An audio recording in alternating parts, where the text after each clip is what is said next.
falar sobre dinheiro? Está no ar o seu programa sobre investimentos e educação financeira. Você já ouviu falar que a gente acaba sendo a média ali das pessoas com quem a gente mais convive, com quem a gente mais troca, com quem a gente cria ali uma sinergia bacana? Eu de verdade acredito bastante nisso e acredito que estarmos conectados a pessoas com o mesmo propósito faz com que a gente vá muito além.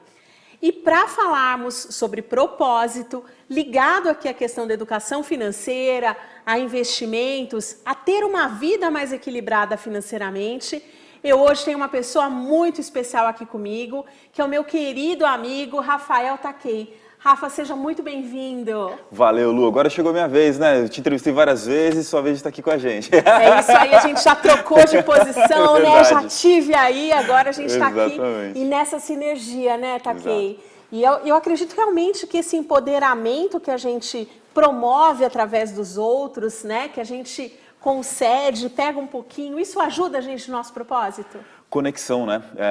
Que ficou famoso como palavra que traduz propósito lá do dialeto japonês, é o Ikigai, é o meu propósito e tal. Mas algo muito mais legal e mais bonito é quando a gente vive o que é chamado de Moai, propósitos compartilhados. Pessoas que têm visões, como você disse na abertura, que nos ajudam a chegar onde a gente espera e a gente ajuda elas no mesmo caminho. Que legal. E você acredita que esse Moai, né, essa conexão, faça a gente expandir realmente os nossos horizontes e ir além? Olha, não é só uma questão de crença, mas de observação, né? Porque esse termo Moai ele surgiu lá de Okinawa, no sul do Japão, e que já que o programa é sobre finanças, é bem legal a gente tratar sobre esse assunto. Os jovenzinhos são unidos nesses Moais, pequenos grupos, lá pelos 6, 7 anos de idade, em grupos de 5 pessoas, que se apoiam emocionalmente, se apoiam nos desafios da vida, mas principalmente financeiramente. Ao longo de uma vida inteira eles criam um fundo comum, de uma reserva financeira comum, gerida sempre por um líder desse Moai, que quando tem as emergências, não passam apuro, não precisa pedir empréstimo, não precisa pagar juros, eles recorrem ao Moai e depois devolvem o dinheiro. Então quando a gente vê, sei lá, essas coisas do Japão, rolou um tsunami, virou do avesso, como é que eles reconstroem tão rápido?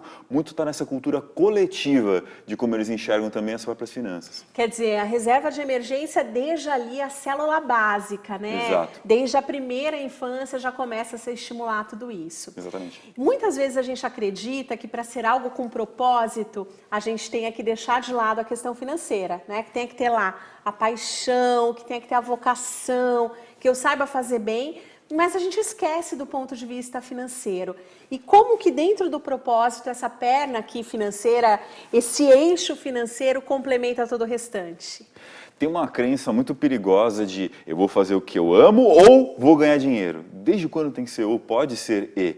Essa crença ela surge muito da nossa visão de trabalho, de que trabalho é ruim, de que trabalho é sofrido, de que eu tenho que trabalhar e tudo mais. Sim, nós precisamos ter renda, mas dá para fazer isso de uma maneira muito satisfatória. É engraçado que a parte financeira, o dinheiro pode ser o calcanhar de Aquiles ou a alavanca que vai te levar para realizar o seu propósito. Quando as pessoas procuram aí no Google, diagrama Ikigai, quando a pessoa vai olhar o diagrama, o famoso diagrama, vai ter lá o que você ama, o que você faz bem, o que vai fazer bem para o mundo, e tem a quarta e última pergunta que eu faço nas minhas palestras, que é, como você vai viver disso? Que recursos você precisa para fazer esse propósito funcionar? Se você não tiver clareza desses recursos, se você não olhar com seriedade para as suas finanças e conseguir organizar bem, você sim vai ser um escravo de um trabalho que você odeia, porque não consegue se planejar, se organizar e fazer as escolhas necessárias para que as finanças botem seu propósito na prática. Que legal! Então as finanças podem fazer com que a gente chegue muito mais rápido ao nosso propósito ou que a gente tenha um atraso deliberado em conseguir. Porque a gente acaba muitas vezes sentindo aquela sensação, né? Nado e morro na praia.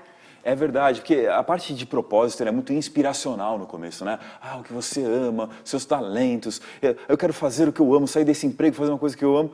Só que aliado a essa inspiração, para você realmente viver o seu propósito, tem que ter uma parte prática, uma parte de planejamento, uma parte de aprendizado, uma parte de esforço.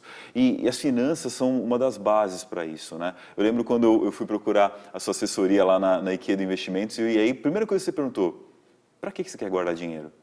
E muitas pessoas não se perguntam sobre isso, né? Eu quero guardar para ficar rico, né? Quero olhar vários zeros, quero né? ficar que nem o tio Patinha nadando ali naquele monte de moedas. Mas a gente que lida com, às vezes, um pessoal com uma classe social um pouco mais elevada, a gente começa a ver gente com rios de dinheiro, dinheiro que a gente nunca viu na vida de tanto. Assim, eu tive um dos mentorados na minha mentoria de propósito, que ele ganhava de salário $25 mil por mês. Quer dizer, é grana pra caramba. Gente, dólar aí na casa dos 5, 5,20. É mais de 100 mil reais por mês entrando na conta. E o que ele me falou como a dor dele lá quando a gente foi começar o processo de mentoria? Eu não sei para que eu faço isso. Eu não sei para que eu compro o próximo relógio, não sei para que eu faço isso. Eu sei que para quem está lutando pelo seu salário mínimo, isso parece um absurdo. Mas deixa eu contar uma história rápida aqui para vocês, tá? Que não fui eu que inventei. Tudo começa no nível da sobrevivência. A primeira coisa que a gente busca é, sim, condições mínimas para comer, para garantir nossa segurança, nosso teto. Uma vez que isso é alcançado, hoje no Brasil isso vai rodar condições dignas de sobrevivência na faixa de uns 4 mil reais para uma família, né? Dados da Fundação Getúlio Vargas, você vai começar a procurar questões sociais. Fazer parte de um grupo, pertencer a um grupo e depois ser bem quisto por esse grupo. Veja, são duas coisas diferentes. Primeiro eu quero participar e depois busco ser bem quisto. Se eu não puder ser bem quisto, eu fico onde eu estou e está tudo bem, desde que eu faça parte.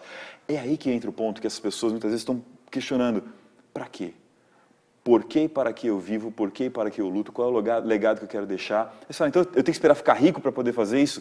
Não, porque boa parte dessas pessoas consegue chegar a esse ponto porque algum dia já teve um significado daquilo que elas fizeram, elas quiseram, que se perdeu. Quando esse significado se perde, é hora que uma mentoria, um suporte vai ajudar para que a pessoa redescubra o que dá origem e direção para que ela continue gerando e criando riqueza na sua vida, né, Lu?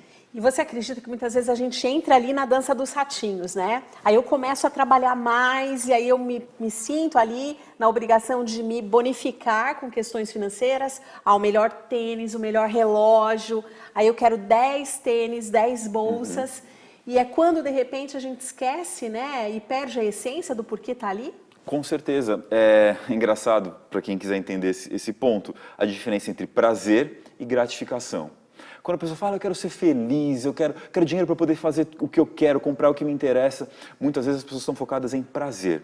Prazer é aquilo que você obtém com uma certa facilidade, mas que imediatamente causa uma sensação prazerosa. Tendo ou não tendo esforço, imediatamente vem uma sensação prazerosa. Como o chocolatinho, o açúcar. O chocolate, o açúcar, a gordura, aquele hambúrguer com uma batata frita imensa, que toda segunda-feira você promete que não vai mais consumir. Agora tem uma parte interessante que é a gratificação, ela vai além do prazer. A gratificação só é alcançada por meio de esforço e muitas vezes até de sacrifício. Quando eu paro para enxergar no meu propósito não só o que eu quero fazer, mas também aquilo que eu não quero mais fazer, o dinheiro que eu vou parar de desperdiçar, o trabalho que já não faz mais sentido para mim porque vai contra a minha dignidade, seja lá o que você fala, isso aqui eu já não quero mais, aí a gente começa a trabalhar para criar essa gratificação.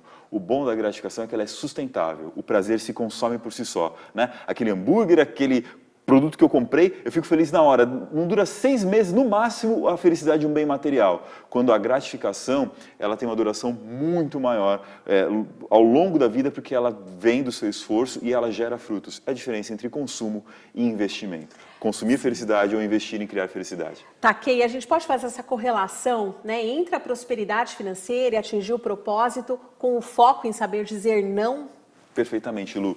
A parte do dinheiro, quando a gente está fazendo a mentoria, normalmente ela surge quando o pessoal está pensando nos limites. Limite, a gente falou do financeiro, tem os limites que são pessoas que me ajudam, que me atrapalham, coisa parecida. Esses limites não são necessariamente ruins. Você vai começar, quando trabalha com o seu propósito, a deixar de ser escravo dos seus limites e começar a trabalhar a delimitação, os limites que eu escolho. Eu não quero gastar com isso. Segura aí nos limites que a gente escolhe, a gente vai para o intervalo, mas a gente volta daqui a pouquinho. Não saia daí que a gente já vem.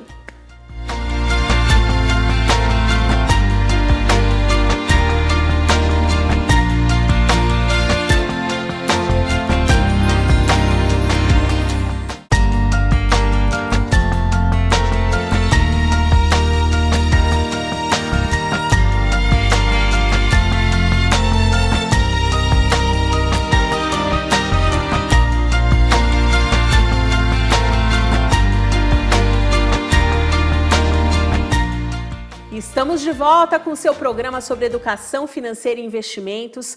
Hoje fazendo o link aqui da importância de termos o propósito de forma muito clara, de forma bem delimitada, para que a gente consiga aí ter a realização pessoal plena. E para falar sobre isso, eu estou aqui com um especialista, o maior especialista que eu conheço nessa área. Que legal. Kay, e a gente falava aqui sobre delimitação. Conta um pouquinho mais como delimitar o que eu quero, a minha área de atuação, o meu foco é decisivo para tudo isso, tá, Kay?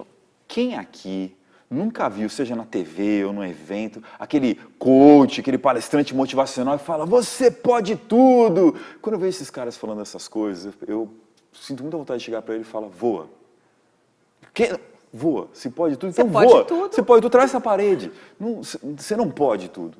Você pode muito mais do que você imagina, mas a vida tem os seus limites. São os recursos que você conquistou, seja as suas competências, seja a sua rede de relacionamento, seja as suas finanças, melhores ou piores que você conquistou até aqui. É a partir desses limites que você reconhece, mas não precisa necessariamente aceitar, é que a gente começa uma jornada de evolução no nosso propósito. É o que a gente estava chamando antes do bloco da delimitação, as escolhas que eu faço. Ok, se eu quero isso, e eu não posso ter tudo ao mesmo tempo na minha vida, quais são as coisas que eu não quero mais? As escolhas que eu vou precisar fazer daqui em diante, como você abriu nosso programa, dos relacionamentos. Tem gente que nos faz torrar grana. Tem gente que não ajuda a gente a desenvolver competências. Tem gente que atrapalha os nossos relacionamentos com pessoas que vão nos alavancar, nos colocar para cima. Gente que nos arrasta para baixo. São essas escolhas. Escolhas de que consumos eu vou fazer e quais eu não vou. Vou consumir um próximo curso? Vou consumir sim uma roupa que vai me deixar melhor para aquele trabalho que eu quero realizar? O que eu vou consumir que faz sentido? O propósito é essa bússola que nos ajuda a fazer escolhas do que faz sentido e o que não faz, e a delimitar os nossos desafios. Você falou algo essencial, Takei, a questão da responsabilidade. A gente ouve muitas vezes isso de inspiração, e aí, né, vamos todos nos abraçar e jogar tudo para o ar, mas a gente tem o lado da transpiração, que é ir atrás daquilo que você quer, de forma organizada, planejada, preparada. E quando eu penso no propósito, ter isso organizado, eu vou me preparar, quero me tornar palestrante, você vem de uma carreira aí acadêmica, sim, né, de sólida, mestre, professor consagrado, e de repente você pivotou, né, e aí passou para a vida de palestrante, se dedicou ao seu propósito, mas você se preparou para isso com responsabilidade? O Leandro Carnal, um grande expoente no nosso meio de palestrantes, né, Lu? Ele brinca que uma vez perguntaram para ele, Leandro Carnal, é verdade que levou 30 anos para você fazer sucesso do nada? Pois é. É quase isso, quase né? isso. Caramba, do nada a pessoa surgiu, mas não olhou toda a construção prévia que teve, não? Exato. Eu até vim com a camiseta brincando com isso, né? Não traga o seu propósito em 3 lives. Não são 3 lives de inspiração que vão fazer você viver o seu propósito. Vão ser sim uma provocação para que você comece a jornada para isso. Está aí à sua disposição, você pode me seguir lá nas redes sociais, @RafaelTakei, mandar lá um direct, uma mentoria de propósito. 8 a 12 encontros ou até mais, dependendo do seu desafio, para a gente entender exatamente quem é você, o que você quer, como chegar lá, os passos para a gente fazer isso de uma forma concreta. E foi isso que eu fiz nos últimos anos. Eu passei 10 anos como professor universitário, né, 2010 a 2021 agora, um pouco mais de 10 anos. É tempo pra caramba, né? Bastante. Antes disso, passei uma década como oficial do Exército. Antes disso, passei mais não sei quantos anos palestrando voluntariamente. Foi toda uma junção de experiências que, de 3 anos para cá, eu fui buscando transformar em uma profissão. Eu falei, poxa, palestrar que é uma coisa que eu amo, que é ir lá para uma plateia, para um público, pode ser remunerado, e aí eu fiquei surpreso com a mentoria do nosso querido amigo Marcelo de Lis, pode ser muito bem remunerado e muito contributivo.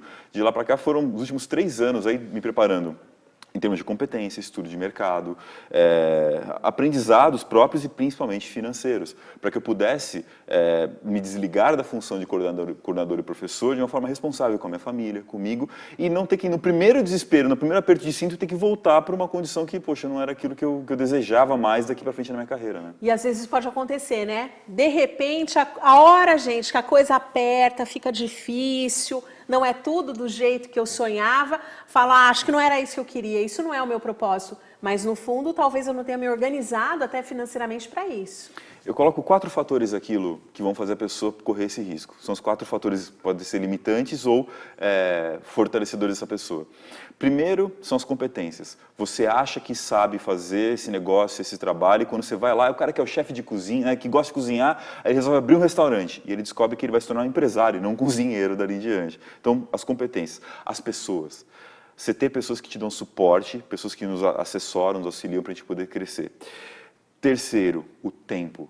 O tempo também é necessário, maturar, experimentar, ir, voltar. Às vezes a gente colocam... Testar, né? Testar. As pessoas que vão no desespero estão no movimento de fuga e não de desejo, não de busca. E o quarto, que é o grande tema, por isso que eu deixei ele para o final deliberadamente, são as finanças. As finanças podem sim ser um fator que te dá tranquilidade de você falar, poxa, eu poderia parar de trabalhar por 6 meses, não ter nenhuma receita e tocar minhas contas do mesmo jeito? É aquilo que a gente prevê, né, numa segurança financeira para um autônomo. Sim, eu sei quanto é meu custo, já organizei, já aprendi a enxugar e eu consigo. Poxa, então você vai ter muito mais tranquilidade, porque se nada de dinheiro entrar pelos próximos 6 meses, você ainda consegue estocar. Está organizado. O que entrar, beleza, aqui eu vou tocando a minha vida daí em diante, eu tenho esse colchão, não é mesmo? Então esses são alguns dos limites que a gente precisa delimitar antes de sair para tomar a nossa ação em direção ao nosso propósito.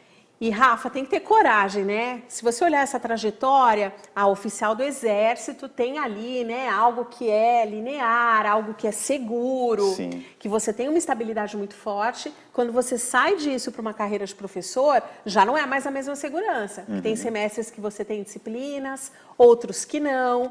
Às vezes fecha a turma, outros não fecha, né? E aí você precisa se organizar muito melhor financeiramente. Eu lecionei também durante 4 anos e a gente fica na expectativa, né, gente? Qual é tá essa ali. atribuição, né? Você fica, o coordenador, por favor, né? Pois é, lembra de mim, né? E aí é um outro salto, e aí você vem para uma outra etapa, que é realmente ali a etapa que você precisa fazer aquilo acontecer, né? Sim. Não do nada, porque tem todo um background, mas ali você precisa realmente transpirar mais, falar com mais pessoas, se jogar, né? E confiar que o paraquedas vai abrir. Como é que foi isso para você mentalmente? Como que você se fortaleceu para isso? Você falou a palavra-chave, que é a questão do protagonismo, a autorresponsabilização. Chega uma hora em que a carreira começou a não fazer mais sentido. Lá como oficial do Exército, eu era oficial temporário, eu tinha 8 anos para servir, ou eu podia prestar um concurso para continuar lá dentro. Muitas pessoas me perguntaram, Rafa, por que você não presta esse concurso e tal? Eu falei, já não faz mais sentido. Foi ótimo, agradeço esses 8 anos, mas eu quero um outro desafio, quero desenvolver pessoas, fui ser professor.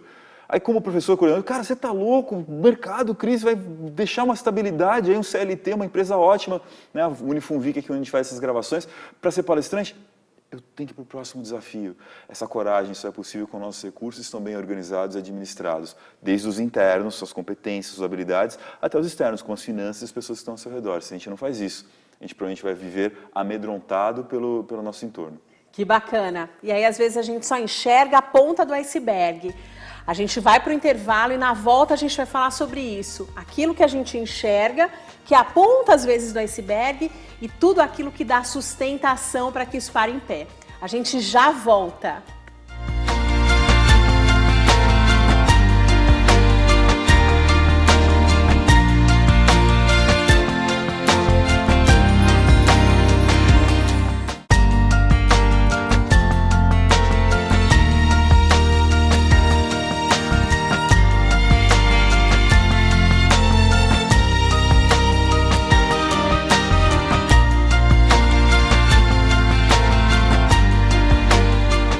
Estamos de volta falando aqui sobre dinheiro e de propósito, uma coisa não precisa estar dissociada da outra. E muitas vezes, gente, aquilo que a gente enxerga, aquilo que é visível, aquilo que muitas vezes a gente acredita que seja ali a verdade num espaço de tempo, é só um pedacinho de uma história. E eu queria, Takei, que você contasse isso pra gente, né? Você no outro bloco comentou ali, trouxe a frase do Karnal, que de repente você faz sucesso depois de 30 anos e faz sucesso do nada. Exato. Né? E de como essa preparação, essa construção, que é tijolinho a tijolinho, nos molda para realizarmos ali o nosso propósito. Que não é essa coisa imediatista, né? Às vezes eu acho que são 3 lives, 3 programas, deixa eu pegar aquele curso. 3 livrinhos que eu não quero nem ler, ouço um audiobook, mas é uma construção, não? É uma construção, é uma jornada, né? O pessoal de gestão de projetos brinca com isso, né? Uma mulher dá à luz a uma criança em 9 meses. 9 mulheres não dão à luz a uma criança em 1 mês, né? Então, assim, não dá para pular algumas etapas. A gente precisa maturar esse tempo, né, Lu? Para falar sobre essa construção, acho que um dos autores que eu mais gosto para tratar desse assunto é o famoso Simon Sinek. Ele que traz um livro chamado Comece pelo Porquê.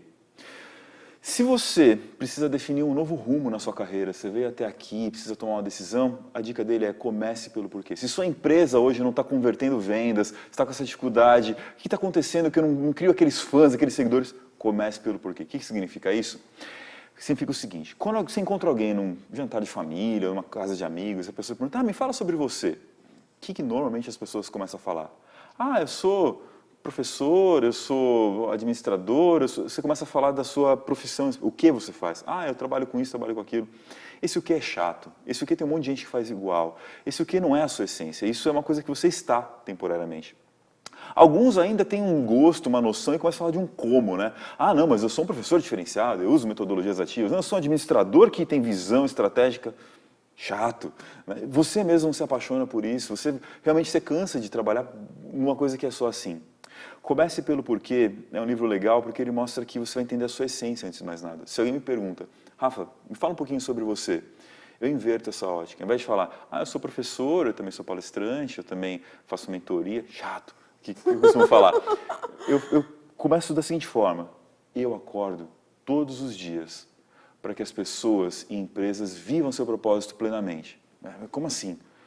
Realmente, o que eu faço é fazer palestras, é trabalhar com mentorias de propósito, é ajudar empresas a melhorarem seu engajamento. E tudo isso com metodologias ativas, contando histórias de uma forma interativa.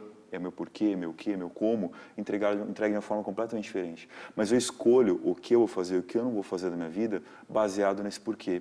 Dentro desses tijolinhos que você disse, Lu, não nasce da noite para o dia. Você fala assim, mas Rafa, como é que a gente chega a essa conclusão?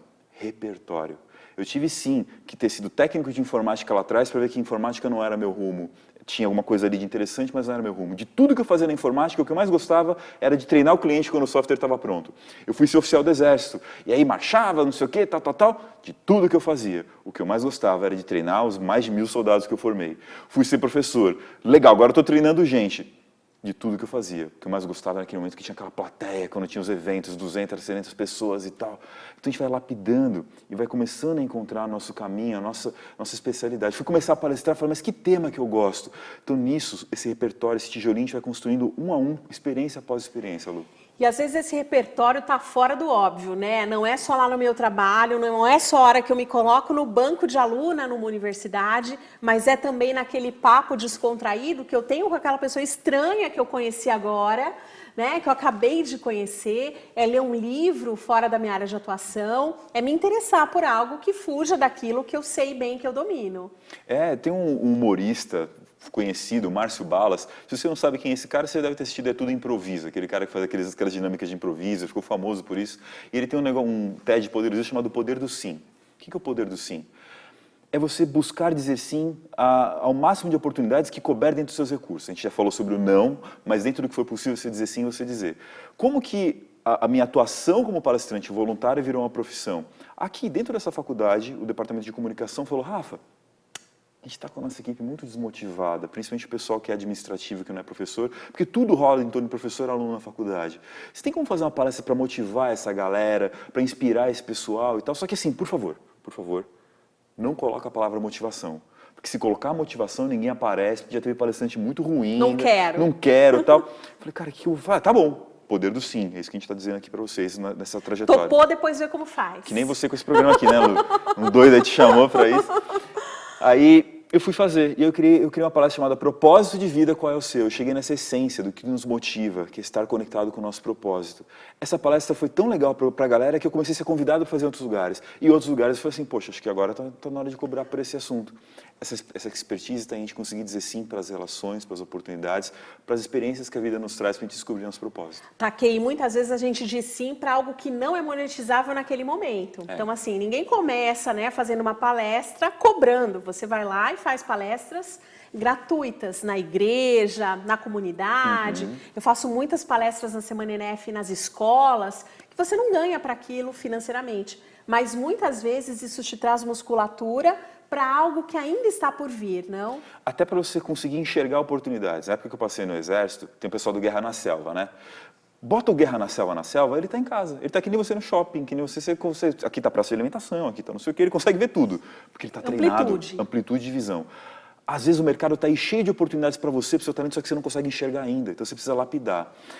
Quando a gente vai fazer essa jornada de propósito, encurtando muito assim essa experiência que a gente tem ao longo da mentoria, quais são as etapas? Primeiro é autoconhecimento mesmo, saber o que você ama fazer, descobrir quais são as suas aptidões, seus talentos, aqueles que você quer desenvolver, mas na sequência vem, depois de você olhar para dentro, vem olhar para fora, olhar para o mundo e falar assim, onde é que eu consigo servir? Quem pode se dar bem com aquilo que eu amo e que eu faço bem?